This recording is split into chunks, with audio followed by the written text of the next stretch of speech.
Ang pangarap na pagtatapat sa kasal ni Barbie Forteza ay nag-iwan ng gulat sa mga cast ng Saving Cherry. Ano ang hitsura ng iyong pangarap na kasal? Isang engranding selebrasyon na napapalibutan ng daan-daang bisita. Isang marakyang kasal sa destinasyon. O baka naman isang lihim na seremonya na dinaluhan lamang ng mga taong pinakamalapit sa iyong puso. Para sa mga bituin ng Saving Cherry, ang kanilang mga sagot ay talagang kakaiba.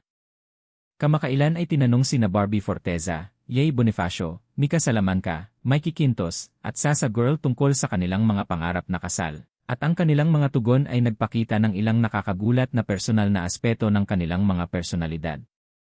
Ngunit isang sagot ang agad na tumangkad. Ang tugon ni Barbie Forteza ay maikli, nakakatawa, at tiyak na hindi inaasahan. Sinabi niyang gusto niyang magpakasal sa Las Vegas, at mayroong isang partikular na dahilan kung bakit. Kaya ano nga ba ang sinabi ni Barbie? At bakit ang kanyang sagot ay nagpatawa sa mga cast? Tignan natin ng mas malapitan.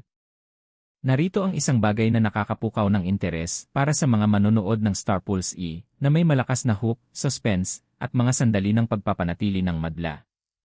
Yan ay hindi inisipang pangarap ni kasal na Barbie Forteza. Sa Saving Cherry, ginagampanan ni Barbie Forteza si Cherry, isang babaeng nagkaroon ng dramatikong pagbabago sa buhay matapos matuklasan na niloloko siya ng kanyang kasintahan. Sa halip na tanggapin na lang ang nangyari, humingi ng tulong si Cherry sa kanyang mga abay. Ginagampanan ni Yay Bonifacio, Mika Salamanca, Mikey Quintos, at Sasa Girl, ang grupo ay sumasabak sa isang magulo na pakikipagsapalaran habang natutuklasan ni Cherry ang ibang bahagi ng kanyang sarili. Kapansin-pansin, habang ang kanilang mga karakter ay nakakaranas ng isang magulong paglalakbay sa pelikula, ang kanilang mga ideya sa totoong buhay tungkol sa kasal ay mas iba-iba. Nang tanungin si Barbie tungkol sa kanyang pangarap na kasal, hindi niya inilarawan ang isang malaking listahan ng mga bisita o isang masalimuot na seremonya. Sa halip, pabiro niyang sinabi, "Gusto kong magpakasal sa Las Vegas sa Vera Wang. Para maghiwalay." Tama ang narinig mo. Las Vegas, Vera Wang at diborsyo. Siyempre, ang sagot ni Barbie ay ibinigay ng may katatawanan, ngunit agad itong naging isa sa mga hindi malilimutang tugon mula sa press conference. Ang kanyang mapaglarong komento ay perpektong tumutugma sa masaya, at hindi mahuhula ang enerhiya na nakapalibot sa pagligtas kay Cherry. Ngunit habang nilapitan ni Barbie ang tanong ng may katatawanan, si Yay Bonifacio ay may ibang pananaw. Gusto rin ay Yay Bonifacio na madala buong pamilya niya doon. Para kay Yay Bonifacio, ang pinakamahalagang bahagi ng isang kasal ay hindi kinakailangang ang lugar o ang karangyaan, kundi ang mga tao. Isiniwalat ni Yay na lumaki siyang napapaligiran ng isang napakalaking pamilya na ginagawang mahalagang bahagi ng kanyang pangarap na kasal ang pamilya. Inisip niya na kasama ang lahat ng taong mahal niya, kabilang ang mga miyembro ng pamilya mula sa Canada at ang mga naging malapit na niya rito sa Pilipinas. Ngunit may isang kondisyon na mas mahalaga. Gusto niya ng isang mabuting asawa. Ipinaliwanag ni Yay na hanggat mayroon siyang mabuting lalaki sa kanyang tabi at naroon ang kanyang pamilya, magiging masaya na siya. At pagkatapos ay dumating ang isa pang mahalagang detalye. Musika, pagkain, at pagsasayaw. Sinabi ni Yay na hanggat kaya niyang sumayaw, may magandang musika, masarap na pagkain, at mga taong mahal niya sa paligid, maituturing na niya itong isang masayang selebrasyon. At marahil ang pinakarelatable na bahagi.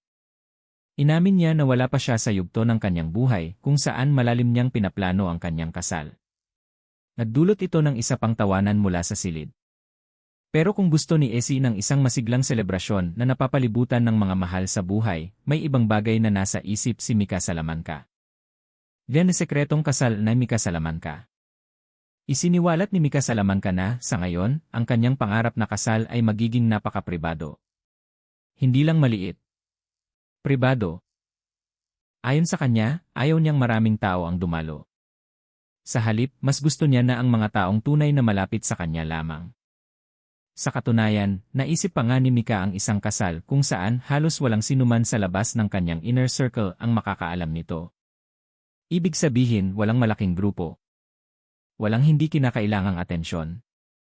At marahil ang pinakamahalaga, walang pressure mula sa labas ng mundo. Para kay Mika, simple lang ang ideya, kung darating ang panahon, gusto niyang ipagdiwang ang sandaling iyon kasama ang mga taong tunay na mahalaga sa kanya. Ngunit nag-alok si Mikey Quintos ng ibang pananaw.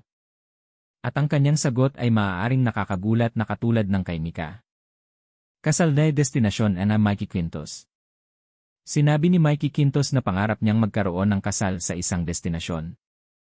Isipin ang pagpapalitan ng mga panata sa isang magandang lugar, malayo sa ingay at pressure ng pang-araw-araw na buhay.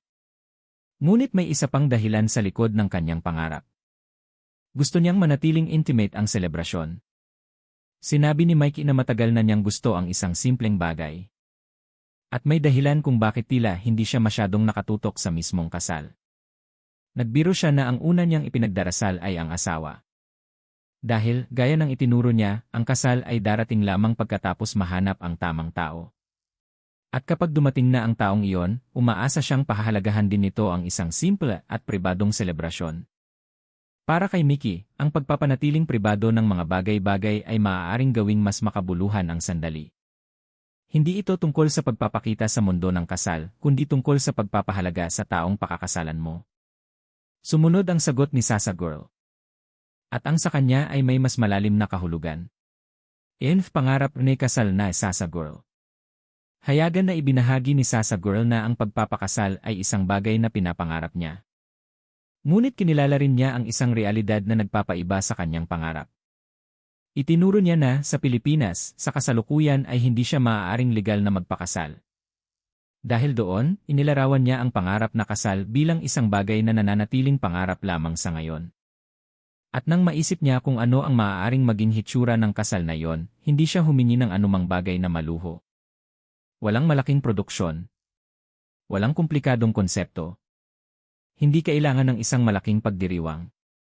Isang simpleng kasal ay sapat na. Dahil sa huli, mayroon lamang isang bagay na itinuturing niyang tunay na mahalaga. Ang taong mahal niya.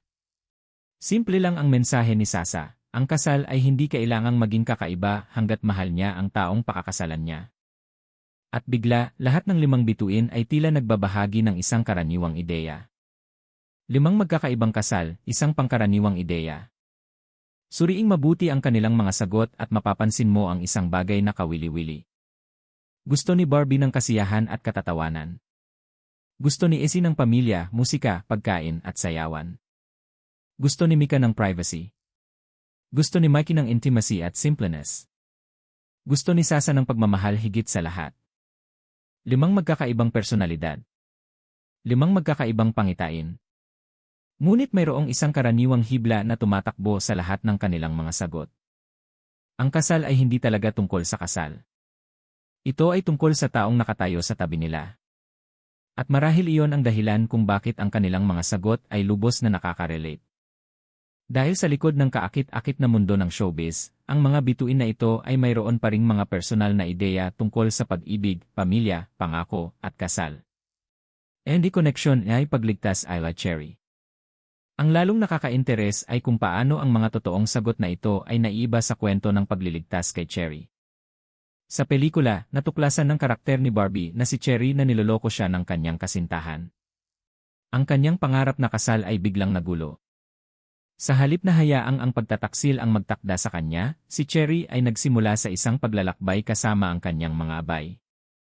Sinusuri ng kwento ang pagkakaibigan, pagtuklas sa sarili, at paghahanap ng lakas ng loob na kontrolin ang iyong sariling buhay. Dahil dito, mas nagiging interesante ang mga sagot ng mga artista sa totoong buhay na kasal. Dahil habang ang katang-isip na kwento ng kasal ni Cherry ay nagsisimula sa pagtataksil, ang mga aktres sa likod ng mga karakter ay may mas maraming pag-asa, at kung minsan ay nakakatawa na mga ideya tungkol sa kung ano ang dapat na kasal. Iyan din iasahan mula ay pagsaging Ayla Cherry. Pinagsasama-sama ng Saving Cherry sina Barbie Forteza, Mika Salamanca, Mikey Quintos, Ye Bonifacio, Sasa Girl, Yesy Alcantara, at Khalil Ramos. Ang pelikula ay idinirect ni Ivan Andrew Payawal at prinodyos sa ilalim ng Regal Films. Nangangako ang pelikula ng kakaibang kombinasyon ng pagkakaibigan, komedya, romansa, at isang paglalakbay ng pagtuklas sa sarili. At sa pagsasama-sama ng grupong ito ng mga bituin, maaaring asahan ng mga manonood ang maraming hindi inaasahang sandali.